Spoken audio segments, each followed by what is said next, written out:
Ողջույն հարազատներ ջան, այս տեսանյութը թե ուզում ուղղեմ բոլորին մարդկանց, ովքեր որ դեռ չեն կողմնորոշել, թե ում են ուզում ընտրել։ Տարակուսում են Նիկոլ, թե մյուսները, թե այս մեկին, թե այն մեկին եւ դժբախտաբար մեր մոտ ընդդիմությունը խլեց։ Այս կոչված ընդդիմությունը խլեց ընդդիմությունը 7 տարիների մեջ եւ հիմա ժողովուրդը ընկել է նորից տարակուսանքի մեջ։ Այս մեկին, թե այն մեկին։ Արեք, ես մի փոքր ինֆորմացիայով կփորձեմ կիսվեմ ձեզ հետ, իսկ դուք որոշեք ում եք որոշում ընտրելու։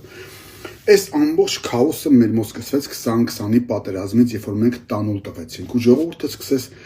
նեգատիվ ապրումներով ապրել, որովհետև կորցրեց իր 30 տարիների հպարտությունը, 30 տարիների տառապանքը, զոհերը, այդ ամեն ինչը կարծես ոչինչ դարձավ։ Ու մարդիկ սկսեցին նեգատիվով լցվել կառավարության, ընդդիմության միմյանց հանդեպ նաև։ Բայց մի մարդ կա այս ամբողջ պատմության մեջ, որ դարձավ թիրախ, դա Նիկոլ Փաշինյանն է։ Բոլորը սկսեցին նրան համարել դավաճան, հողատու, կապիտուլանտ, եւ բոլորը նրանք, ովքեր 99%-ով էին մեղավոր մեր պարտության մեջ, նույնիսկ նրանք սկսեցին մեղադրել Փաշինյան Նիկոլին։ Բայց Նիկոլ Փաշինյան կերպարը միակ մարդն էր, որ բոլորիս նեգատիվը վերցրեց իր վրա, բոլորիս։ Սկսեցինք նրան մեղադրել, ամենավերջի ձևով հայհոյել, ամենավերջի ձևով վիրավորել։ Նրա ընտանիքը դարձավ այն անձը, որ դրվեց հայ ժողովրդի դատապարտության զոհասեղանին եւ բոլորը դատապարտեցին։ Նրա կինը դարձավ համաշխարհային պոռնիկ։ Էլ ինչ ասես չհորինեցին նրա կնոջ վրա։ Նրա երեխեքի վրայով ինչ հայհոյանքներ, նույնիսկ նրա այդ մանկահասակ 3 տարեկան երեխային, որ հիմա արդեն մեծացել է բնականաբար, ինչեր ասես չհայհոյվեցին նրա երեխաների հասցեին, բայց որևէ մեկի հանդեպ նեգատիվ չշնչեց այդ մարդը, խոնար տարավ այդ վիրավորանքները,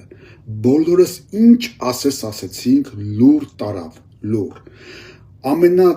ամենազազրելի, ամենաանհանդուրժող, ամենաանհասկանալի վիրավորանքները նա տարավ, եւ տարավ նույնիսկ այն մասայից, ովքեր որ սարքել էին այս կինոն, ովքեր որ դրել էին այս կինոյի ծրագիրը, կինո կոչված ես, ամեն ինչի հեղինակը նրանք էին, Լևոն Տեր-Պետրոսյան, Ռոբերտ Քոչարյան, Սերժիկ Սարգսյան։ Եթե որևէ մեկը մտածում է, որ Նիկոլ Փաշինյանը այնքան կար, որ Արցախ հանձներ, ուրեմն նրանք ընդունում են, որ Վլադիմիր Պուտինը փալաս է, որովհետև պարզվում է, որ Փաշինյանը Արցախը Պուտինի քթի տակից է տվել Ադրբեջանին։ Նույնիսկ ասեմ, եթե նույնիսկ Նիկոլը տար, Ալիևը չէր կարող առանց Պուտինի գլխի վրից թռնելով Ղարաբաղը վերցնել։ Լեռնային Ղարաբաղի ամբողջ ճակատագիրը եւ իր ամբողջությամբ այդ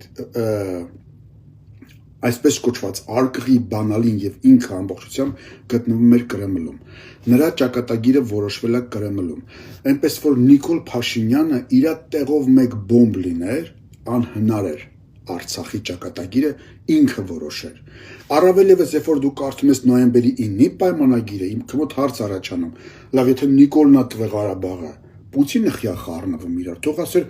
ոնց գցել ես կրակը ազգի, տենց է դուրս արի, իմ այդ գործ չունես։ Ինչի է ինքը խառնվում ամեն անգամ, որոշում երբ կասեցնի ես կռիվը, երբ չկասեցնի ես կռիվը, եւ վերջում կասեցնում այն ժամանակ, երբ որ ինքն է ուզում, այն պայմաններով, երբ որ ինքն է ուզում։ Ոչ մեկ այդ հարցը չի տալիս, եւ վերջում էլ երբ որ կարդում ես նոյեմբերի 9 պայմանագիրը, առաջի 8 կետերը նրա մասին են, թե Ռուսաստանը ինչ պիտի անի եւ ինչա պարտավոր անելու Լեռնային Ղարաբաղում եւ հայ ժողովրդի հանդեպ, որից ոչ մի բան չարեց։ Ինչա Նիկոլը զանգել էր Պուտինին, ասում էր հանկարծ անես գլուխդ կջարդեմ, եթե դա տենց է, ուրեմն այս կինոյի մեջի ամենակրոտոյ տղեն Նիկոլն է։ Ու եթե դա այդպես էր, որևէ մեկը չէր կարող նրան ոչ մի բան ասել, որովհետև նա կլներ ամբիցիոզ, շատ կստապարանոց մի մարդ, բայց բոլորս ինչ կարողացանք ասեցինք եւ նա հլու տարավ էս ամեն ինչը, հլու հնազանդ։ Ու գիտեք, ի տարբերություն մյուսներին նա ինչպես ժողովրդին վաստակեց սիրո ու ուշադրության ձևով։ Եթե Ռոբերտ Քոչարյանը, Լևոն Տեր-Պետրոսյանը եւ Սերժիկ Սարգսյանը ժողովրդին կարողացել են տիրանալ զենքի, մահակների եւ դիկտատորայի շնորհիվ, ապա Նիկոլ Փաշինյանը ժողովրդին տիրացավ այս շնորհիվ, սրանով։ Նա մենակ սա ցույց տվեց, ծաղրեցին, ծիծաղեցին, ձեռք առան, վիրավորեցին, քննադատեցին, նա մենակ սենց էր անում։ Եվ սա դարձավ իր հաղթանակը։ Ոչ միայն իր հաղթանակը, աշխարհի լիդերները սցին սովորել։ Դուք հիմա տնեք աշխարհում քանի լիդեր, այս նշանն է ցույց տալի իր ժողովրդին, որտեղ հասկացա, որ սա մեծ զենք է, մեծ զենք, որը ցույց էր տալիս Փաշինյանը։ Այնպես որ ուղղակի մտածեք, ովքեր են եղել ձեր բարեկամները եւ ովքեր են եղել ձեր թշնամիները։ Եվ մի բան էլ, այսօր բոլորը մեղադրում են, ասում են, քո պատճառով հիմա Լարսը փակվում է։ Ոչ մեկ չի ասում, մի րոպե, բա ինչի եք Հայաստանը տարել այն ճանապարհով, որ Հայաստանի միակ կենսական ուղին, ճանապարհը ու ճակատագիրը ու նրա միակ կյանքի իմաստը լինի Լարսը, Լարս։ Մի պուճուր պատոհան է, ընդամենը մի հատ ֆուռա կարում մեջով անցնի գնակա։ Մենք աշխարհ ենք մտնում մի ֆուռի ճանապարհի միջոցով, հասկանում եք, Լարս կոչվածը ինչա։ Մեծ մոլորակի միակ ելքը մեր մի փոքր պատոհանն է։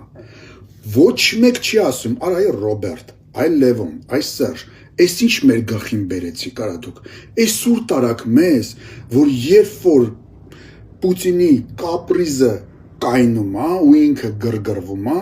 նույնիսկ կարա ելակ ծախող սովորական գյուղացուն այնպես տիպի, որ իր ուժը նույնիսկ ելակ ծախող գյուղացու վրա էլ է պատում, որովհետև Լարսը երբ ուզում փակում է, երբ ուզում բացում է, եւ դա մեր կյանքի ճանապարհն է միակ։ Ու ոչ մեկ չի ասում, էլի, այս խի սենց մեր բերեցիք, բայց բոլորը մեղադրում են, սա քո պատճառով էր, որ մենք այսպես վիճակի մեջ հայտնվեցինք։ Մի պահ մտածեք, մենք շարժվում ենք առաջ եւ ունենք հնարավորություն։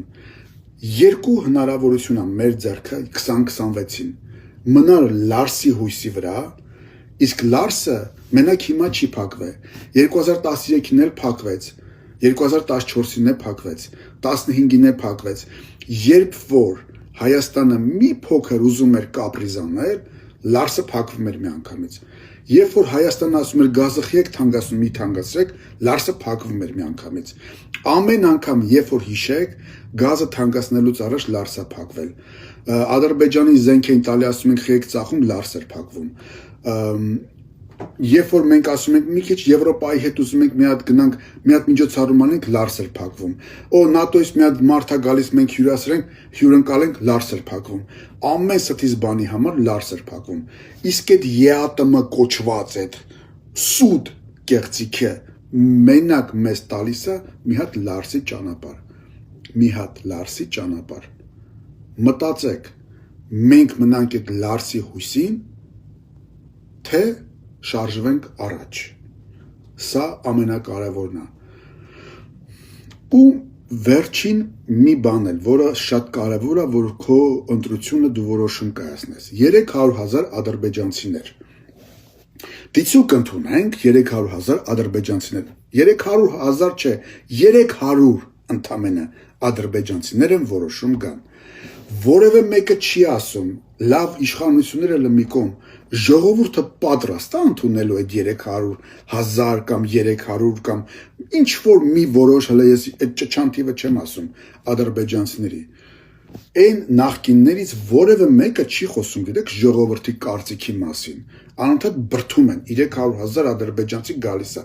300,000 ադրբեջանցի, միջելոց պարզումը 21-ին էլ է այդ ծրագիրն եղել։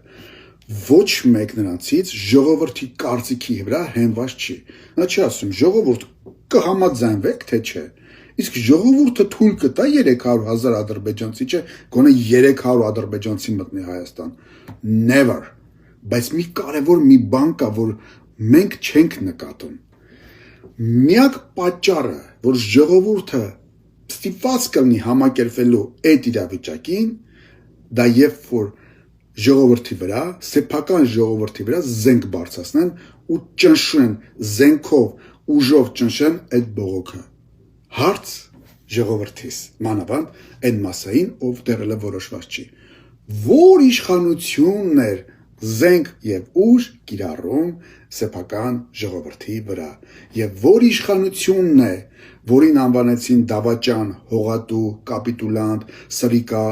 անառակ եւ հայհոյեցին նրա ամբողջ ընտանիքին ու նրա ամբողջ եղած չեղածով ինչ ուզես ասացին, որևէ մեկի քթից արյուն չեկավ։ Այսքանը մտածեք ինքներդ եւ որոշեք, ովքեր են ընդունակ 300,000 ադրբեջանցի բերելու, ովքեր են պատրաստ քեզ Լարսի վրա հիմնված